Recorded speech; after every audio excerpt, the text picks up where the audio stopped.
Now we're going to discuss the refrigeration cycle of a room air unit, okay? And look what it says. Most common refrigerant used in older units is R22. Newly manufactured uses 410A, and that'll be on your exam. Cooling units are high temperature applications. And remember, I told you with almost every AC unit or refrigeration, any kind of unit you run into, you're always going to have 4 basic components for it to operate. Evaporator, compressor, condenser, and expansion device. That's what you need, okay? That's what little Willie Carrier figured out, and that's what you need. Now look what it says on page 1435. They talk about the 410A being the most common, and it says it does have a high global warming potential, and it's classified as a pollutant, but it does not have an ODP. It has no chlorine and does not hurt the ozone, but it is causing global warming. The basic refrigeration cycle consists of the same 4 major components, okay? The most common heat exchange expansion device is what? For window units, it's a capillary tube. Fixed ball metering device, the little capillary tube that we always fill with. So let me show you that over here real quick. The capillary tube metering device. Okay? That capillary tube. The one we talked about in class so much. Okay? You'll be working with those in the lab. In fact, I'll have a window unit for you to take apart and do an assignment with. Now look what it says next. Cooling units are considered high temp refrigeration. They come under type 2 of the EPA, meaning the evaporator coil is intended to operate above freezing to prevent condensate from freezing on the surface of the coil. The evaporator operates at a saturation temperature of 35 degrees, whereas regular central AC is 40 degrees. So, you have to realize here, what they're saying is, normally an evaporator is 40 degrees. Here, it's 35 degrees. That's pretty close to freezing. If it was 32 degrees, your coil might freeze up. And you don't want that. Okay, there's your evaporator coil, and it operates at 35 degrees. There's the condenser. So you don't want this to operate below 32, because what? It's below the dew point, it's got moisture on it, and it'll become frozen block of ice. So it's at 35. Now, your book says, room units boil refrigerant closer to freezing. Therefore, care must be taken to prevent it from freezing. What does that mean? Man, y'all quiet, I don't even hear crickets out there. So what that means is this. Oh, and by the way, the code for this lecture number 2, is hot chocolate. That's the code you got to use for your assignment. Now look what it says. You can't have this operating below 32, so care must be given so it doesn't do. Well, if it's at 35 operating boiling pressure, how do you not get it to 32? Well, it can't be run with a dirty coil. A dirty coil or a low charge. Anything like that will cause it to drop to 32 real quick. And then it'll freeze up. So the filter and the coil must be cleaned. Care must be taken. That's what it says. So you have to do regular maintenance on window units so they stay cooling right.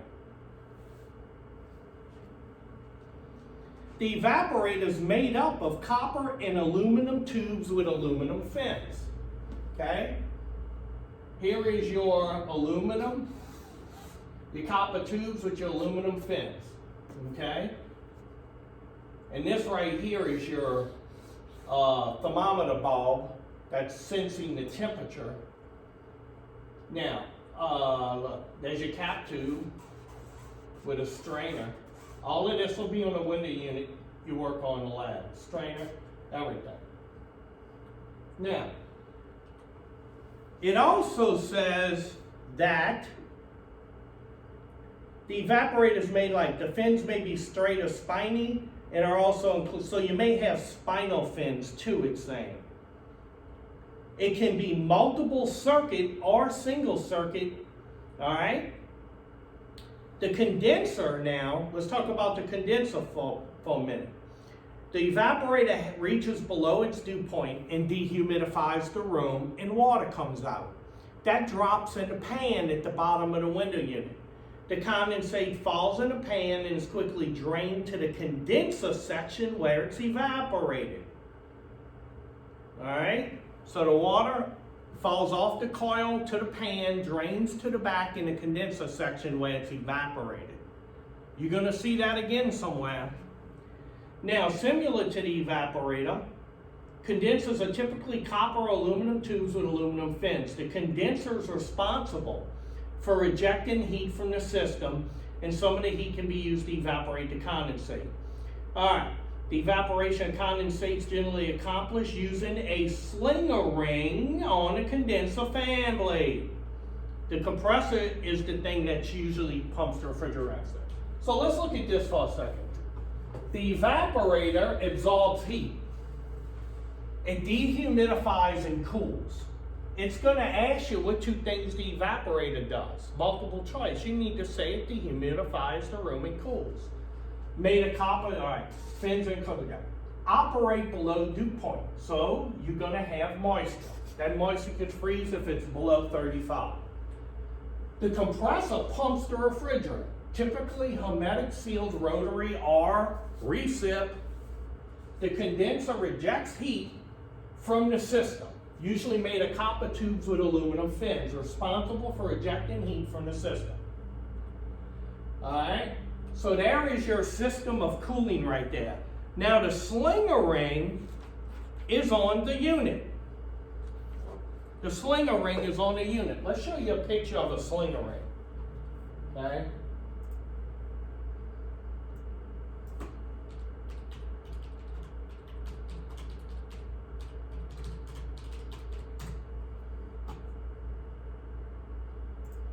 Here is a slinger ring.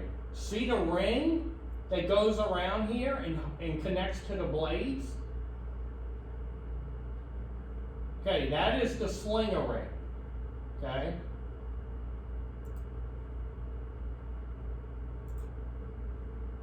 La-dee-dee-dee-dee. You see it in this window unit right here? That's the slinger ring. Okay?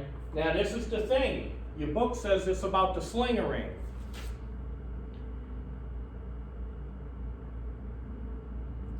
When you get evaporation in the form of moisture that goes to the back of line, the slinger ring on the condenser picks up the water, throws it on the warm condenser coil, and makes it evaporate.